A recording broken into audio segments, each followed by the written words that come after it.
in my opinion, a perfectly balanced game is a very boring game. Perfectly balanced game is a boring game. What a line. My name, of course, is VanBradley. And the other day I woke up at 6 o'clock in the morning because I had the opportunity to interview two of the developers who worked on Civilization 7. Now, I'm not somebody who hosts a lot of interviews in my day to day life, so the interviewing skills are questionable. I do better at the end than at the beginning, though. I kind of warmed up to it as I went along. I really enjoyed the experience, though. So 2K for Axis, if you're ever looking for a content creator, mayhaps, to host a dev Q&A, maybe a town hall, I'm just saying. I came into the interview with the assumption that the game developers had far better things to be doing with their time, considering their game is so close to launch, than chatting with VanBradley on YouTube. And so I wanted to make sure I found questions that were both interesting for me to ask, that I was kind of passionate about, but also interesting and fun for them to answer. We talked a little bit about game balance, how you can leave your feedback in Civilization 7 and how that gets integrated into the creative process. I also wanted to chat a little bit about the rubber banding and resetting effect in the age transitions. There's a few other questions and answers in there as well. So I hope you enjoyed the interview. Without further ado, let's get started. I'm Matt Owens. I'm a senior game designer here at Firaxis. Hi, my name is Edward, and I'm the economics team designer, which means I handle the economic system in the game, which is city, towns, removing workers, as well as trade, things like that. So, Or talk what I actually do on the game as well. I worked primarily on the meta progression system and a few future-facing stuff post-launch. Perfect. Good stuff. Well, thank you guys both for taking the time this morning. It's really, really cool to get a chance to sit down and chat with people who worked on Civilization about the game. The first question I have is about game balance. It's something that a lot of people talk about with every game, regardless of kind of the context. It's something that's buzzing about on Reddit at the moment. And with Civilization 7, it's really interesting. It's just as complicated and complex as other Civilization games. There's a lot of intertwining mechanics that are all pushing and pulling against each other. And it's something, there's a phenomenon with a game like Civ where as soon as the game launches, thousands of people are going to go online. They're going to go and chat, watch YouTube videos, and try and find ways to break the game, to find the most optimal strategies, to find the way to stack all the best bonuses. I was wondering what the word balance means in a Civilization sense and how you go about balancing a game that people are intentionally going to go and try and, like, for lack of a better term, like quote unquote break, I suppose. that's right up in my alley because I'm on the balancing team. Perfect. Currently, we call it the pacing and progression team. Uh, so balance is a very, very interesting topic because we are basically a 90% single player game. Right. And in my opinion, a perfectly balanced game is a very boring game. We don't want the game to be super duper balanced where you can't really find out, any combos or any interesting exploits. Where we kind of want you to find it, right? We kind of want you to find those interesting combos, those game-breaking combos, and post on, social media and tell us about it. So part of it is to, not worry too much about the combo potential. There are literally infinite number of them. We can test them all. But part of it is also keeping numbers in check within a single age, right? Right now we have the age system. We want to make sure that every civilization within a single age is relatively balanced to each other, meaning they're all viable. They can be, stronger on the economic side, stronger on the military side. They might have different play paths, but within a single age, they should all be playable and viable. But in terms of combo, we really don't limit you. We want you to try out things and come up with broken things. I would be very happy to see it. But on the multiplayer front, usually we rely on mods, right? That would be a different number set. Community would adjust the numbers, so they would adjust the game rules sometimes and to make it fit for multiplayer, because multiplayer does require a high level of balance across the board. Right. And so I think one of the things with video games in general that I always like, just as a casual, until this thing, like just as a casual gamer, is that I like my games to feel balanced, but it kind of breaks the fourth wall if someone statistically balances them in any way. So you want the gamers to go in and find those combos. Is there anything, you don't have to tell me what it is, but just, is there anything in the game right now where you're like, oh, we're hoping someone finds that, we're hoping someone goes in and combines these things together and makes that work, because we really love it internally? Yeah, I already see some YouTubers do it. For example, comboing Tron Truck with Roman. Tron Truck's ability is that she gives 3 levels to the very first commander she gets. And Roman's ability is every 3 level you're getting a commander, you get to get a free town settled. So Right. Okay. I'm seeing the vision. Yeah. Yeah, exactly. There's a lot of natural synergies for sure that we either planned or have kind of just emerged organically. I know when we put Tecumseh in the game, his ability where he gets more and more combat strength as a result of having more and more of the independent powers sort of within his sway is a natural fit for something like Greece, which also gets bonuses to gaining influence with those independent powers. So we love to see that kind of synergy and to see how far people can push it, especially as we've decoupled not only those leaders from their civilizations, but we also have introduced stuff like mementos, where you can pick and choose additional little bonuses to really push the limits in a direction that feels good to you. Perfect. Yeah, it's been interesting for me because this is the first time I've gone into Civilization without the YouTube videos or anyone to help me out. And I've had to find those combos for myself. So that's been fun.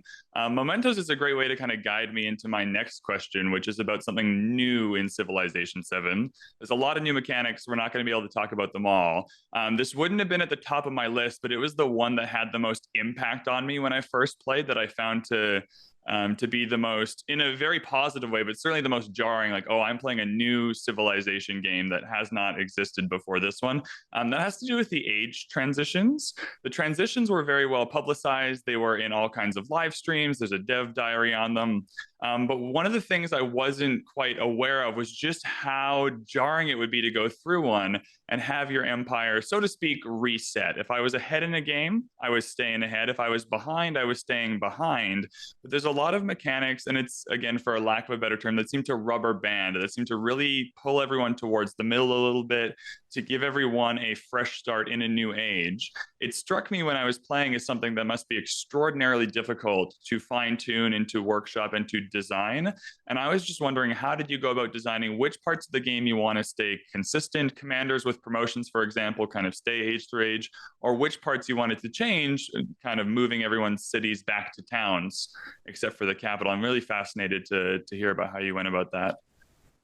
That's an interesting topic because that's also related to balancing. Part of the reason we want to do a soft reset is because we want to prevent the snowballing getting out of control, right? So we want to get everybody to get to a certain line and then restart the game afresh in a sense.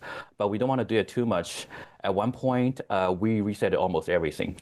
Okay, we yeah. only allowed you to keep about like 5 settlements instead of every settlement you. Oh, I see. Okay. Yeah. So you can imagine the feedback back then. People are very loss averse, so they get mad, right? They're like, Yeah, "Oh, what sure. happened to my cities? What happened to my towns?" So gradually we start to allow you to keep more and more things, but hopefully not in an overpower way. So we keep an eye on the numbers. So what ended up happening is we allow you to keep all the commander levels.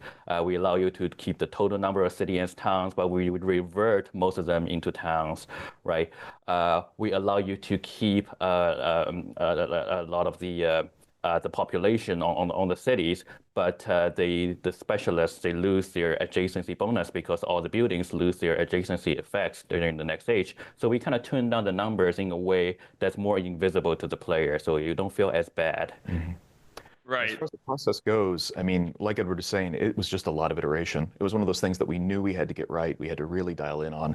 So we constantly had internal playtests, we constantly had external playtests. We really looked and analyzed what were people glomming onto, what were they rejecting, and I think they landed in a pretty good spot. But it's one of those things that we're going to continue to look at, I'm sure, well into the future. Yeah, it's certainly one of those things that people will have opinions about. And I felt really positively towards it. Like it ended up feeling like something I really enjoyed. But the first time it happens and the first time I went, I just didn't know my cities would become towns. So I went to produce something and I was like, oh, where'd that option go? It just took me a while to kind of figure it all out.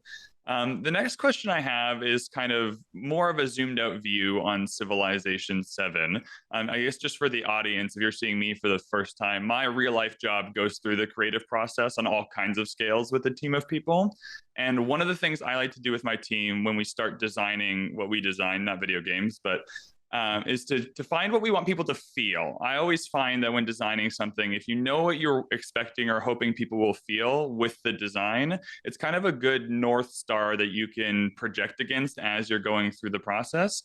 And so as a Civilization player, I'm always interested as to what the developers are hoping I feel when I've done my game setup and the screen comes up and Gwendolyn Christie's narrating and getting me hyped up, and I click the button to get into the game for the first time. And then what are they hoping I feel after I've spent 15 hours, the combat, the age system, like going through that journey of building my empire. Maybe I won, maybe I lost.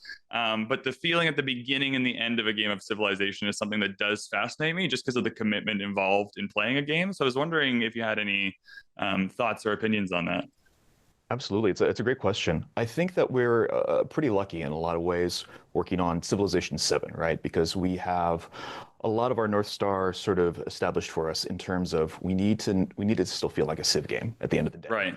We need people to sit down and say, I am playing a game of Civ and I am excited to play this game. And once they've reached the end of it, say, man, I'm really glad that I just played that game of Civ. In terms of just the raw emotions that you're talking about that we want them to feel, certainly there's a degree of anticipation. As you're loading that up, you have this sort of unfolding puzzle box that's nice and neatly packaged in front of you. And you know that there are all these possibilities that await you, that excitement to see what the next piece you unfold is going to involve, and trying to come up with your strategy to unveil that next part in a way that's advantageous to you. And then once you get to the end, just sort of the satisfaction of having guided your civilization to the very end of things, to having seen that great process out.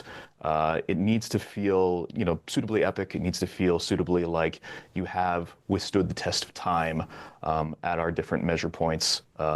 You've outlasted the crises that came up. You've won the wars, or if you are facing defeat, you at least have a clear understanding of, this is what happened. I witnessed my own fall of Rome, but I know what I'm going to do next time. I know what I want to change, and I want to go and tackle it again. And as an economics designer, what I want you to feel is to be the leader of an empire, to be the true ruler of an empire. I did a lot of micromanagement removal in this game. For example, we removed worker, right? We trimmed down the complexity of managing an army. We merged everything into a commander. We made sure there's a robust town system, and town can just autopilot and pick a focus and do its own thing. A lot of it is just to allow you to be a ruler rather than be a servant trying to managing all these things, right? If you're a leader, you're not going to be asked to manage 10 workers and 20 units. Sure. Okay, I see. Make the big decisions, right? Right. I do have a follow-up question about making Civ 7 feel like a Civ game. When I went to do my preview, when I first went to play it, the only question that I knew I needed to answer for people was, does it feel like a Civ game? It was one of the biggest questions people had. Everything else, I just wanted the game to kind of play out in front of me, and then I would just pick the parts I found most interesting. It was the first note I wrote 18 turns into my first Antiquity Age. So all the new features, I'm still learning. I'm very confused. I'm going through the tutorial. And it only took me 18 turns to fully confirm for my preview that this is Civilization. It feels like a Civ game. This is undeniably the 7th version of this franchise. And I was just wondering, because I couldn't tell you what it is that does that in the game. What does it mean to you to be a Civ game? What are you doing with Civilization? What's the magic sauce that makes it feel like Civ? And I've played a lot of city builders, but only Civ feels like Civilization. So I'm wondering if there is something that you're doing in the game there to make it feel that way. For me, I think it would be the one more turn itch. I'll keep wants to play the next turn after. I think the reason for that is every turn I'm presented with interesting choices. Usually it's one out of two or one out of three interesting choices, and on the surface they're all equally interesting. I had to pick one and sacrifice the other. There's the opportunity cost out there, and every turn I feel like I'm still doing that. Right? Do I want to build a scout? Do I want to build a warrior on the first turn, or maybe on turn 10? Right? Do I want to build a wonder, or maybe I want to build an army commander to try to conquer my neighbor? Right? That interesting choice is persistent throughout the whole game, and that still stays true for me. So that's what makes a Civ game for me. Yeah, I think it's a great answer. And I think knowing what the right amount of decisions to make within a turn is very important, and something that Civ has a lot of experience with fine-tuning and really keen in on. Because I think when Civ is at its best, you feel really good about the number of decisions that you're making in that turn, and you are very excited to see the ramifications of how it unfolds into the next one. So we have a lot of great designers, a lot of people that have been working on Civ literally for decades at this point to help us, guide us, and make sure that we are staying true to that formula. But obviously we've also tried to make some big swings and try something new So I think we've met a pretty happy middle ground, which is nice. But yeah, those are the elements that make Civ for me. Perfect. Great answer. It's just one of those things where I feel it, but I couldn't tell you why I feel it. So it's always interesting to go behind the scenes and chat with some folks who have kind of created that experience for me. One of the things I'm always interested about, not just with video games, but kind of any art that people are creating and producing, any experience, and then sending out into the world, is this implicit kind of understanding or social construct that the thing I made, I think is worth your time because just the nature of putting it out there for people to consume. And so the core gameplay experience of Civilization 7, at least in the kind of the guide I got, was said to be about 12 to 15 hours to complete a game. And that has been my experience in games. Civilization 7 is a game that it takes you on a journey, but it is a journey. And I was just wondering, with so many things in the modern age kind of vying for our attention on small scales like social media, on large scales like movies or television shows, how did you go about deciding that 12 to 15 hours was kind of the right amount of time for one complete experience in Civilization 7? Yeah, it's a surprisingly central part of how we talk about the game, and especially our decision to move into the ages structure, right? Because we want people to have that kind of full gameplay experience, not just from hour 1 all the way to hour 15, but feel like they have something that they can take away after that third or fourth hour when they completed the Antiquity Age. Then from hour 4 to 8 with that Exploration Age, and the same thing for the Modern Age, where if you do not have the time to invest in playing out the entirety of human history, you can at least feel really good about a Right. portion of human history. And that was a very intentional decision that we made when we knew that you're absolutely right. There's tons of stuff competing for people's attention. We had to still maintain sort of the full scale hour input required to see a full game of Civilization, because we do want to make it feel appropriately epic, right? We do want to feel like you are playing out the entirety of human civilization. I think if we made it and tried to cram everything that Civilization is into just like 3 hours, people probably would reject that in some form or fashion. It might start to not feel like Civ then. But I hope the way that we've done it, where we take each one of the ages and make those more of their own package that dovetail nicely into one another to form a complete whole, that's again, just a happy middle ground that we're trying to reach. Yeah, I think that's been really successful. The ages, they almost feel like three different mini games of Civ, for sure. The age resets and the transitions definitely help make it feel like you're almost playing three smaller games that contribute to a whole experience. The next question I have is, this one's just for the fans. I've been on Reddit, on YouTube, on all these places the past couple of days after the preview access started, and just loads of people with loads of questions. And one of the things, not just with Civilization, but with any video game, is people want to know how they can be heard or how they can feel heard, I suppose. And one of the great things about the Civ crew, at least just as a casual audience member, during the tail end of Civ 6, was it just seemed you were all having so much fun interacting with the community, not even like official capacity as developers, but just hanging out, creating like the Carl Barian memes for us, coming in with like funny patch notes when you nerfed my beloved Earth Goddess, like just these funny ways to come in and just interact with the people playing the game. And so just for the fans, what kind of feedback are you looking for with Civ 7 when people get their hands on it? Where is that feedback collected from? And then how does that get implemented into the future design of a game like Civilization 7? That is a great question. I care about fans a lot. I'm actually part of the launch response team, what we call, is that when as soon as the game launches, we're gonna have a huge team just monitoring the community feedback, trying to improve the game. The community is gonna send us a lot of bugs, feedback, and whatever. We have dedicated people trying to monitor it. We have the community manager that we recently hired, Sarah, and she's going to be compiling us with a bunch of community reports. I personally, I go on Reddit, I go on Civ Fanatic forum, I watch pretty much all the YouTube videos out there, read their comments, and trying to find out, what's going on with the game.